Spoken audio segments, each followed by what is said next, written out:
हमारे देश में प्राचीन काल से ही कृषि में फसलों एवं पशुओं के साथ वृक्षों को शामिल किया जाता रहा है। आज के आधुनिक युग में भी कृषि वानिकी लगाकर अच्छा लाभ कमाया जा सकता है। इस प्रणाली से लकड़ी, हरा चारा, मौसमी फलों को आसानी से उगाया जा सकता है। इसके अलावा भूमि की उपयोगिता भी बढ़ती है, साथ ही पर्यावरण प्रदूषण को काफी हद तक कम किया जा सकता है। तो आप कृषि वानिकी को कैसे अपनाएं, इसकी अधिक जानकारी दे रहे हैं विषय विशेषज्ञ योगेश राजपूत। कृषि वानिकी जो है वो एक कृषि का पर्याय है, एक आधुनिक तकनीकी है खेती में, जो कि परंपरागत तकनीकियां आज के समय में पूरी फैल हो रही हैं, धराशायी हो गई, क्योंकि जलवायु परिवर्तन एक बहुत अहम मुद्दा बना हुआ है। जलवायु परिवर्तन की वजह से जो खेती कर रहे हैं लोग, वो मुनाफा नहीं कमा पा रहे और उनकी जो आय है वो अधिक लग रही है, उसमें खेती करने में इतना उत्पादन अपन ले नहीं पा रहे हैं। तो ऐसे समय में किसान भाइयों को कृषि वानिकी अपनानी चाहिए। कृषि वानिकी में फसलों के साथ साथ आप वृक्षों को लगा के नहीं, अंतर्वर्तीय फसलें आप लेके नहीं, आप अपनी आमदनी, अपना मुनाफा आप बढ़ा सकते हैं। हमारे प्रदेश के किसान अधिकतर गरीबी रेखा के नीचे जीवन यापन करने वाले हैं। आर्थिक विकास का एकमात्र विकल्प खेती बाड़ी कृषि पर आधारित कुटीर उद्योग है। कृषि वानिकी की पद्धतियों को अपनाने से उनको कुटीर उद्योग जैसे दुग्ध उत्पादन, फल उद्योग, सुअर पालन, मुर्गी पालन, मत्स्य पालन, रेशम पालन, गोंद, कत्था उत्पादन आदि का काम मिल सकता है। इस प्रकार से उन्हें रोजगार मिलेगा, जिससे उनके आर्थिक विकास के उद्देश्य की पूर्ति हो सकती है। अब मैं बताना चाहूँगा कि कृषि वानिकी में कौन कौन से वृक्ष अपने को लगाने चाहिए और कौन कौन सी फसलें अपन इंटरक्रॉपिंग के रूप में ले सकते हैं वृक्षों के साथ में। कृषि वानिकी में अगर आपको इमारती वृक्ष लगाने का ये है उद्देश्य है, तो आप इमारती वृक्षों में आप खमेर का पौधा लगाएं। खमेर का पौधा जो है वो सागौन का एक सब्स्टिट्यूट है। सागौन का वृक्ष बड़ा होने में लगभग 25 साल लग जाते हैं, खमेर का वही पौधा 10 साल में आपका तैयार हो जाता है। इसके साथ साथ आप सागौन भी आप लगा सकते हैं। अगर आप लंबा इंतजार कर सकते हैं तो सागौन के वृक्ष भी आप अपने मेड़ों पे लगा सकते हैं। अगर किसान भाई आपकी रुचि फलदार वृक्ष लगाने की है तो आप फलदार वृक्षों में आम के पौधे हैं, आंवला के पौधे हैं, उसके बाद में आपके गुआवा है आपका, उसके बाद में आपके बेर है आप ले सकते हैं, बेल आप ले सकते हैं, उसके बाद में आप अनार आप ले सकते हैं, जो कि बहुत आसानी से आपकी जो मेड़ें होती हैं उन पे अपन लगा सकते हैं। अगर मेड़ों के अलावा भी आप अगर खेत में भी इंटरक्रॉपिंग करना चाहें तो अपन खेतों में भी लगा सकते हैं। अभी मैं आपको बताना चाहूँगा कि पौधों के साथ साथ में अपन कौन कौन सी फसलें लगा सकते हैं। जैसे कि अगर क्षेत्र अपना अधिक वर्षा वाला है तो जहाँ अपनी सोयाबीन की फसल होती है, उसके बाद में अपनी धान की फसल होती है, तो ऐसे वातावरण में हम लोग आंवला की फसल ले सकते हैं, सागौन अपन लगा सकते हैं, आम अपन लगा सकते हैं, तो गुआवा अपन ले सकते हैं। उसके बाद में अगर आपकी ज़मीन बंजर है जिसमें कुछ नहीं होता है, खेती करने लायक योग्य नहीं है, तो उस ज़मीन को भी अपने को उपयोग कर सकते हैं अपन कृषि वानिकी में। उसमें आप जो औषधीय पौधे हैं उनको लगाएं, जैसे कि आपका एलोवेरा है, आपका केवाच है, आपका सतावर है, आपका अश्वगंधा है आपका। तो ऐसे पौधे लगा के नहीं आप अपनी ज़मीन जो है उसका उपयोग कर सकते हैं। ये सबसे ज़रूरी है कि वो किस दूरी पे पौधे लगाए जाएं, जिससे कि क्या है कृषि कर्षण क्रिया करने में आसानी रह सके। तो अपने को देखना है कि कम से कम 5 बाई 5 मीटर पे अपन वृक्ष लगाएं, जिससे क्या होता है कि आसानी से आपकी जो जुताई है और बुवाई है वो आसानी से हो सकती है। जो स्पेसिंग है वो हर वृक्ष की अलग अलग रहती है। अगर आपको इमारती लकड़ी लगाना, आपका लकड़ी चाहिए उद्देश्य है आपका, तो वृक्षों को आप 5 बाई 5 मीटर पे लगाएं। और अगर आपको फलदार वृक्ष लगाने हैं तो फलदार वृक्षों को आप 8 मीटर बाई 8 मीटर पे लगाएं। अगर क्राउन फैलेगा तो उतने ज़्यादा फल लगेंगे, इसलिए फलदार वृक्षों को हमेशा 8 बाई 8 मीटर पे लगाएं। और ज़मीन आपकी जो बंजर है, जहाँ कुछ नहीं हो रहा है, ऐसी जगह पे आप स्पेसिंग कम कर सकते हैं। कृषि वानिकी से उत्पादन संस्थान के संरक्षण के साथ साथ मृदा के गुणों में भी सुधार होता है। कृषि वानिकी में पौधों और दलहनी फसलों की जैविक क्रियाओं से नत्रजन स्थिरीकरण होता है और कार्बनिक पदार्थ की मात्रा में वृद्धि होती है। पौधों और फसलों को साथ साथ उगाने से एक दूसरे को उर्वरक तत्वों की पूर्ति में सहायता मिलती है। मृदा संरचना में सुधार होता है, जो कि फसल उत्पादन के लिए अति आवश्यक है। जो अपन ने कृषि वानिकी लगाया था और वानिकी वाले जो पौधे लगाए थे उनके नीचे अपन जो डब्बे होते हैं, मधुमक्खी के जो बॉक्स होते हैं, उनको अपन रख सकते हैं, क्योंकि गर्मी के समय में वहाँ छाया भी रहेगी वहाँ पे। और क्या होता है कि कुछ वानिकी के पौधे ऐसे हैं जिनमें गर्मियों के समय में फ्लावर आता है, तो ऐसे समय में क्या है, मधुमक्खी अपना जो शहद है, अपना भोजन है, वो जो वानिकी वाले वृक्ष लगे हुए हैं उनके फूलों से ले सकती हैं। तो ये भी एक अभिन्न अंग है, इसको भी कृषक भाई इसको भी उसमें जोड़ सकते हैं। किसान भाई, कृषि वानिकी का चयन करने से पहले अपने को कुछ बातों का ध्यान रखना चाहिए। सबसे पहली जो बात आती है कि वहाँ की मिट्टी कैसी है, इसका अपने को पता होना चाहिए। वहाँ की जो वर्षा का पैटर्न है वो कैसा है, कितनी वर्षा होती है, क्या होती है, तो उस हिसाब से अपने को चयन करना है। वहाँ की जलवायु कैसी है उसको अपने को देखना है। उसके बाद में वहाँ का जो मार्केटिंग कैसी है, वहाँ की मतलब लोगों की डिमांड कैसी है, लोगों का इंटरेस्ट कैसा है, तो उस हिसाब से अपने को वृक्षों को लगाना है। तो किसान भाइयों से यही अपील है कि आप जो कृषि वानिकी लगाने से पहले जो भी बातें अपन ने बताई हैं उन बातों का अनुसरण करके ही अपने को कृषि वानिकी का चयन करना चाहिए। किसान भाइयों, अब लेते हैं एक छोटा सा ब्रेक।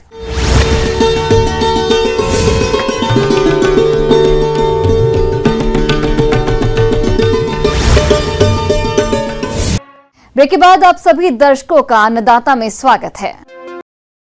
आज के समय में अगर आपको खेती को मुनाफे का बिजनेस बनाना है तो किसानों को खेती में मशीनों का प्रयोग बढ़ाना होगा और प्रदेश के कई प्रगतिशील किसान ऐसा कर भी रहे हैं, लेकिन ये मशीनें सही तरीके से काम करती रहे, इसके लिए किसानों को भी मशीन से जुड़ी कुछ जानकारियां होनी चाहिए। आज हम सीड ड्रिल मशीन से जुड़ी जानकारी आपके लिए लेकर आए हैं, जिसे हमारे बीच साझा कर रहे हैं कृषि अभियंता मनोरंजन कुमार। हाँ, जैसा कि किसान भाई आप देख रहे हैं कि अभी हमारा गेहूं कट चुका है और धान की बुआई करना है। धान की खेती रोपाई और सीधी बुवाई से की जाती है। रोपाई करने में पानी अधिक लगता है और लागत बढ़ती है, जबकि सीधी बुवाई में लागत बहुत कम आती है। ऐसे में अगर उपज की बात करें तो सीधी बुवाई की तुलना में रोपाई की गई फसल से अधिक उपज मिलती है। लेकिन आज सीधी बुवाई के लिए सीड ड्रिल का प्रयोग होने से सीधी बुवाई से भी अच्छी उपज मिल रही है। आज ना तो आसानी से श्रमिक मिल रहे हैं और ना ही सही समय पर वर्षा हो रही है। ऐसे में धान की सीधी बुवाई काफी कारगर है। लेकिन कई क्षेत्रों में सीड ड्रिल के प्रयोग में किसानों को समस्याएं आती है और सीड ड्रिल की बुवाई दूरी ठीक से मेंटेन नहीं कर पाते हैं और इस वजह से उपज में गिरावट आती है। जो सीड ड्रिल है हमारा वो 9 टाइन, 11 टाइन, 13 टाइन होती है। तो 13 टाइन चूँकि बड़ी है तो कैपेसिटी हमारे जो ट्रैक्टर का होगा वो थोड़ा ज़्यादा होगा, 45 हॉर्स पावर से ऊपर के ट्रैक्टर से हम चलाते हैं। और जो 9 टाइन, 11 टाइन है वो हम 35 हॉर्स पावर से आराम से चलाते हैं। तो जैसा कि किसान भाई अभी देख रहे हैं कि धान की बुआई कर रहे हैं, अगर धान की सीधी बुआई करना है तो हम लोग सीड ड्रिल से भी करते हैं। अगर आप धान की सीधी बुवाई करने जा रहे हैं तो रेतीली जमीन पर सीधी बुवाई कभी ना करें, क्योंकि इसमें लोहे की कमी होती है। इसलिए हमेशा रेतीली दोमट और गाद दोमट जैसी मिट्टियों में ही धान की सीधी बुवाई करें। सीधी बुवाई के समय सीड ड्रिल की सेटिंग ठीक से कर ले, जिससे सही जगह पर बीज गिरे और पौधे की आपसी दूरी उचित रहे। जब भी हम करेंगे तो सीड बॉक्स, एक उसमें जो सीड ड्रिल होता है उसमें सीड बॉक्स, फर्टिलाइजर बॉक्स होता है और 9 टाइन या 11 टाइन से जनरली हमें होते हैं। 9 टाइन और 11 टाइन से होते हैं। 13 टाइन जनरली पंजाब में, हरियाणा में बड़े बड़े किसानों को यूज़ करते हैं। तो हम लोग 9 टाइन, 11 टाइन में यूज़ करते हैं। तो सीड बॉक्स में सीड डाल दें। जो आप अगर सीड रेट रखते हैं, अगर 25 kg, 30 kg या फिर हाइब्रिड कोई छोटे दाना का है, तो अगर आप 7 kg, 8 kg पर हेक्टेयर जो भी रखते हैं वो सीड हिसाब से आप पहले कैलिब्रेट कर दें। कैलिब्रेट करना बहुत ही आसान है। कैलिब्रेट का मतलब होता है कि प्रति कट्ठा या प्रति एकड़ या प्रति हेक्टेयर में आप कितना सीड की बुआई करेंगे और वो सीड जो है हमारा यूनिफॉर्मली पूरे जो खेत में जो हमारा 1 कट्ठा, अगर मान लिया आप लेते हैं, सपोज डेट के लेते हैं कि 1 kg 1 कट्ठा में डालना है, तो 1 kg हमारा 1 कट्ठे के अंदर पूरे जो एकदम प्रॉपरली वो डिस्ट्रीब्यूट हो जाए, क्योंकि हमारा सीड टू सीड और रो टू रो डिस्टेंस हमारा मेंटेन करें। तो हम लोग पहले कैलिब्रेट करते हैं। कैलिब्रेशन के लिए कुछ भी नहीं है, उसमें एक ड्राइव व्हील होता है और एक डेप्थ व्हील होता है। तो डेप्थ व्हील से कैलिब्रेशन के समय हम लोग कुछ नहीं करते। ड्राइव व्हील में आप देखेंगे, ड्राइव व्हील कैसे समझेंगे कि ये ड्राइव व्हील है, तो इसमें आप देखेंगे कि लग लगे होते हैं। चक्के के ऊपर एक उभड़ा हुआ लोहे का भाग लगा रहेगा, जो कि हमारा वहाँ से पावर मिलता है हमारा सीड मेट्री मैकेनिज्म को चेन और स्प्रोकेट के द्वारा। तो हम लोग ड्राइव व्हील को क्या करते हैं, उठा लेते हैं। उठाने के बाद आप देखेंगे कि सबसे पहले हम एक उसका चौड़ाई, सीड ड्रिल का चौड़ाई लेते हैं। चौड़ाई और जो हमारा ड्राइव व्हील है उसका परिधि, दोनों को गुना करते हैं। दोनों को गुना करने के बाद जितना आता है, आप देखेंगे अगर एक चक्का आगे की ओर घूमा और हमारा चौड़ाई मशीन का अगर 2 मीटर है या 1 मीटर है, तो उतना चौड़ाई और ड्राइव व्हील का परिधि को दोनों को मल्टीप्लाई करेंगे तो एक बार घूमने में वो हमारा जो फॉरवर्ड डिस्टेंस, आगे का दूरी को तय करता है। तो उस हिसाब से हम दोनों को मल्टीप्लाई करके एक एरिया निकालते हैं कि एक एरिया में हमारा कितना धान गिरा। और हमारा अगर जो 1 एकड़ की बात करें तो 4000 मीटर स्क्वायर होता है, हर कोई जानते हैं 4000 मीटर स्क्वायर 1 एकड़ में ज़मीन होता है। तो 1 एकड़ ज़मीन में हमारा कितना गिरना चाहिए, अगर आप कह रहे हैं कि 7 kg गिरना है तो वो प्रॉपरली डिस्ट्रीब्यूशन होना चाहिए उसमें। तो उसी को हम लोग कैलिब्रेट करते हैं। करने के बाद चक्के को घुमाते हैं। अगर 20 चक्कर या 25 चक्कर लगा लिए अपने हिसाब से चक्के को, और दोनों को मल्टीप्लाई करके जो एरिया है, अगर 20 किए तो 20 गुना 20 कितना गिरना चाहिए, तो एक छोटा यूनिट लेकर के उसके बाद हम लोग कैलिब्रेट करके सीधे बुआई के लिए हम जो ज़मीन हमारा धान का तैयार किए रहते हैं उसमें हम लोग लेके जाते हैं। सीड वाले बक्से में डाल दिए और पीछे जो हमारा लीवर है उसको फिक्स कर देते हैं कैलिब्रेशन करने के बाद। और उसके बाद जो हमारा मशीन है वो करीब 3 से 3.5 किलोमीटर प्रति आवर के हिसाब से हमारा वो ट्रैक्टर चलना चाहिए, जिससे कि हमारा जो फ्रूटेड रोलर है वो आसानी से हमारा सीड को ड्रॉपिंग अच्छी तरह से हमारे ज़मीन में करे और वो बुआई हो जाए। चूँकि अभी हमारे जो किसान भाई देख रहे होंगे कि बारिश का मौसम अभी थोड़ा देर से आ रहा है, बारिश नहीं हो रहा है, तो आप अगर बुआई कर दिए सीड ड्रिल से डायरेक्ट सीडेड, और उसके बाद आप जैसे ही पहला पानी उस पर पड़ेगा, पानी पड़ने के साथ सारा सीड वो जर्मिनेट कर जाएगा। लेकिन एक इसमें ड्रॉबैक है कि थोड़ा वीड ज़्यादा होता है, क्योंकि सीधी बुआई में जो खरपतवार है वो ज़्यादा आते हैं। तो खरपतवार को हम लोग पहले ही उसको मैनेज कर देते हैं, या तो हम पहले कोई जो खरपतवार नाशक या केमिकल्स है उससे मार देते हैं, या फिर हम खेत की तैयारी करते हैं उसमें खरपतवार को हटा देते हैं पूरी तरह। इस विधि से धान की खेती में खरपतवार की समस्या का अगर सही समाधान कर लेंगे तो आप अच्छी उपज ले सकते हैं।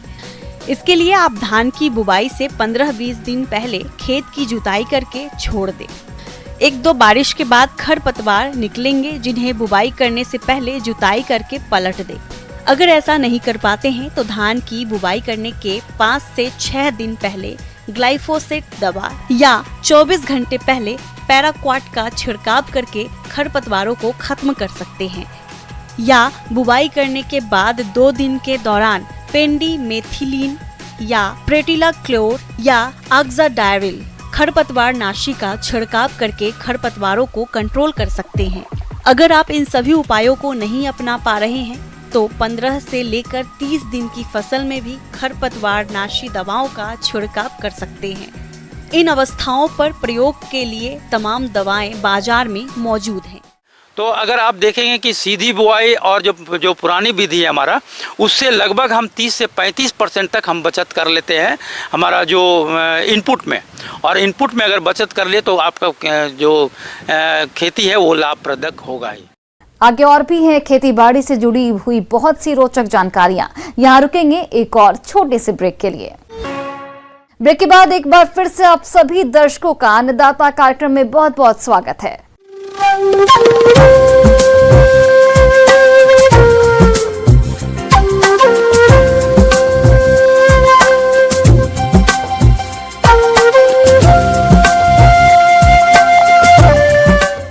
मौसम विभाग के रिपोर्ट पर साप्ताहिक कृषि सलाह इस प्रकार है।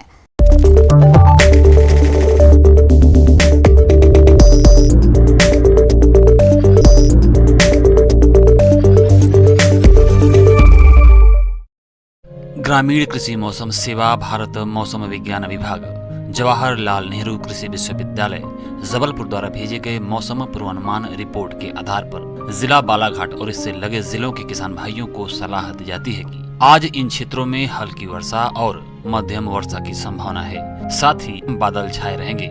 ऐसे में इन क्षेत्रों के किसान भाइयों को सलाह दी जाती है कि धान की उन्नत और शीघ्र पकने वाली प्रजातियों जैसे JR 81, JR 206, MTU 1010, पूर्णिमा, JRH 5, JRH 8, JRH 19, Pusa basmati 1 और मध्यम अवधि की पूसा बासमती 1, IR 64, IR 35, पूसा सुगंधा आदि के बीज की अग्रिम व्यवस्था कर लें। जितने एरिया में रोपण करना हो उससे 20वें भाग में नर्सरी बनाएं।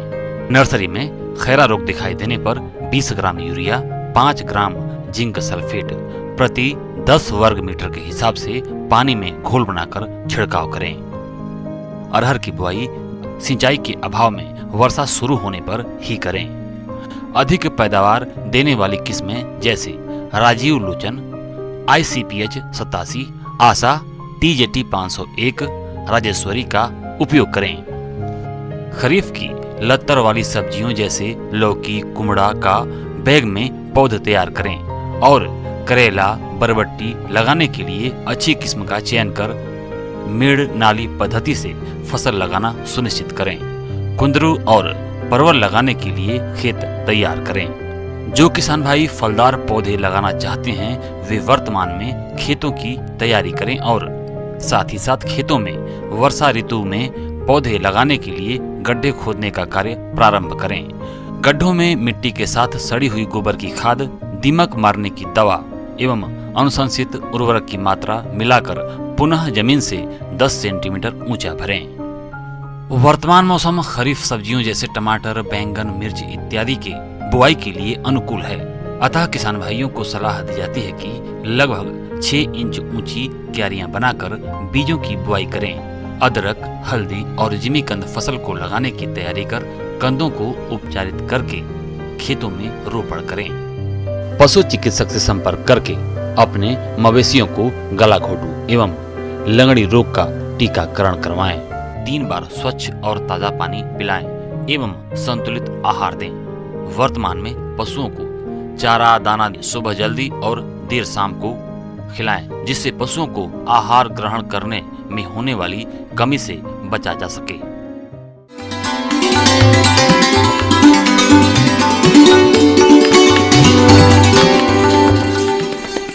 आइए जानते हैं अन्नदाता निःशुल्क फोन के माध्यम से पूछे गए समस्याओं का समाधान। अन्नदाता निःशुल्क फोन संपर्क सेवा के माध्यम से पूछे गए प्रश्नों में से आज हमने जिस प्रश्न को कार्यक्रम में शामिल किया है उसे पूछा है ग्राम घुघरी, जिला मंदसौर के कृषक गजेंद्र जादव ने। ये हरे चारे वाली फसलों से अधिक उत्पादन प्राप्त करने के लिए किए जाने वाले जरूरी कार्यों के बारे में जानकारी चाहते हैं। तो गजेंद्र जादव जी, आपकी जानकारी के लिए प्रस्तुत है कार्यक्रम का ये अंश। हरे चारे में विशेष तौर से जो है वो रंजगा अभी जो है वो अच्छा फसल है और रंजके के लिए जो है अपन उसमें जो है वो खरपतवार जो विशेष आता है वो होता है अमरबेल। अमरबेल के लिए अपन जो है उस बीज को जो है वो 20% नमक के घोल से उपचारित करने के बाद उस रंजके की बुआई करवाएं। रिजका एक पौष्टिक हरे चारे की फसल है। रिजका के हरे चारे में पर्याप्त मात्रा में पोषक तत्व पाए जाते हैं। साथ ही इन पोषक तत्वों की पाचनशीलता भी अच्छी होती है। इसमें प्रोटीन 15%, पानी की मात्रा 74% पाया जाता है। रिजका पशुपालन के लिए एक पौष्टिक और लाभदायक चारा है। इसकी बुआई किसान भाइयों ने अक्टूबर से नवंबर माह में की होगी। उनकी फसल में एक समस्या अमरबेल की देखी जाती है, जिसका समय पर नियंत्रण करना बेहद जरूरी है। इसके लिए सबसे अच्छा उपाय है बीज उपचार। 15% नमक के घोल में बीज उपचार करके अमरबेल के बीजों को आसानी से अलग किया जा सकता है। इसके बाद बात आती है फसल प्रबंधन की। तो जरूरत के अनुसार समय समय पर सिंचाई करना चाहिए और सिंचाई के बाद जरूरत के अनुसार यूरिया का भुरकाव करने पर फसल की बढ़वार अच्छी होती है और अधिक हरा चारा भी मिलता है। इसका प्रबंधन ढंग से करें। प्रबंधन करने के बाद उसमें जो है वो कटाई करीब जो है पहली कटाई जो अपन लेना है वो करीबन महीने उपरांत लेना चाहिए। इसके बाद में जो प्रत्येक कटाई जो है ना 20-25 दिन पे जो है ना वो ले लेनी चाहिए। और हर कटाई पे जो है अपन नाइट्रोजन युक्त खाद का प्रयोग करते रहें। इसी के प्रयोग करते हो ये जो है ना जंजिका कई अपने साल भर तक जो हरा चारा उपलब्ध करवाता है। प्रदेश के जिन किसान भाइयों ने हरे चारे के लिए ज्वार, बाजरा, मक्का की फसल लगाई है, इससे अधिक हरा चारा लेने के लिए समय समय पर आवश्यकता अनुसार सिंचाई करें और जरूरत के अनुसार फसल की कटाई के बाद सिंचाई के साथ यूरिया का प्रयोग करें। इससे फसल की बढ़वार अच्छी होती है और चारे की पैदावार भी अधिक मिलती है। साथ ही साथ एक और भी जो है हरी चारे के लिए जो है वो अच्छी वो है जिसमें अपन ओजोला जो बोलते हैं। तो एजोला के लिए अपन जो है वो एक वो टैंक तैयार करते हैं और उसमें क्या है कि गोबर और मिट्टी का घोल तैयार करके उसको रखते हैं और उसमें पानी भरा रहता है। करीब उसकी जो टैंक की जो ऊंचाई है करीबन फुट भर के करीबन होती है। उस फुट भर में पानी भर देते हैं। पानी भरने के बाद एजोला जो है उसमें डाल देते हैं, फिर उसकी ग्रोथ होती रहती है। एक चीज़ का ध्यान रखना है, पानी का टेम्परेचर ज़्यादा नहीं जाना चाहिए, इसलिए उस पर जो है ना छाया की व्यवस्था पर्याप्त रहे। वर्ष भर हरे चारे के लिए अजोला का उपयोग पशुओं के हरे चारे के लिए करते हैं। अजोला की उन्नत प्रजातियां, पहला अजोला पित्रेटा, दूसरा कैरोलिएना, तीसरा माइक्रोफिला है, जिनका उपयोग चारा उगाने में किया जाता है। साथ ही ये पौष्टिक गुणों से भरपूर होता है। पशु जो है वो उसको जो है वो खाने में भी ये थोड़ा मन मार के खाना खाते हैं, इसलिए पानी को गर्म नहीं करना, पानी जो है ना वो छाया में रहे। और एजोला जो है जितना अपन डालते हैं, जैसे 1 किलो एजोला अपन पशु के चारे में डालते हैं तो वो 1 किलो अपन को जो है वो उसका पशु को आहार की मात्रा कम कर देनी है। साथ ही साथ अपन एक चीज़ का और भी ध्यान रखें कि जो भी अपन जो उसमें हरा चारा जो डाल रहे हैं उसमें जो है वो सूखा चारा भी पर्याप्त रहे। यूँ नहीं कि अपन हरा पे उस पर डिपेंड हो जाएं। क्योंकि उसमें पेट खराब होने की प्रबल संभावना रहती है। पशु के जो है ना हो सकता है उसमें ना पेट खराब होने के बाद जो है वो डस्ट टाइप जो है ना पतला गोबर करे। अजोला का अधिक उत्पादन लेने के लिए इसमें पानी का लेवल बनाए रखने के साथ साथ पानी को समय पर बदलते रहें। अजोला गाय, भैंस, भेड़, बकरी, सूकर, मुर्गी, बत्तख, मछली, बटेर को खिला सकते हैं। पशुओं को अजोला खिलाना, गाय भैंस को 2 से 2.5 किलो, बकरियों को 400 ग्राम और मुर्गियों को 40 से 60 ग्राम प्रतिदिन खिलाना चाहिए। इससे चारे की बचत होती है, साथ ही पशुपालक को फायदा होता है।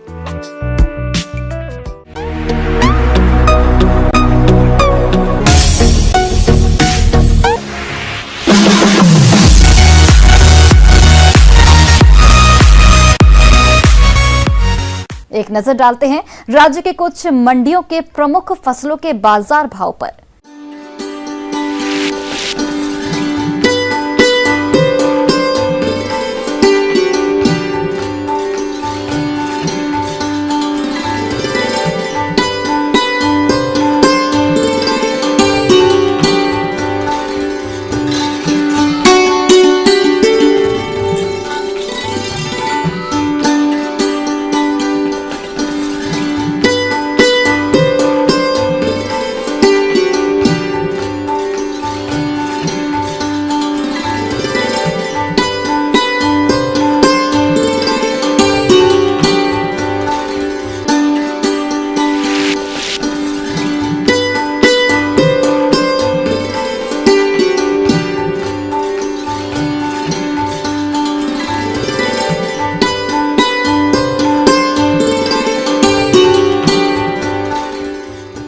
किसान भाइयों, कृषि संबंधित समस्या या सुझावों के लिए आप हमें इस पते पर संपर्क कर सकते हैं।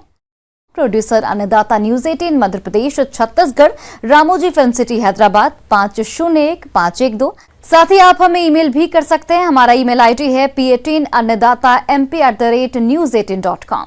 इसके अतिरिक्त आप हमें निःशुल्क हेल्पलाइन नंबर 18008892 पर सोमवार से शनिवार सुबह 10 से शाम 4 बजे के बीच संपर्क कर सकते हैं।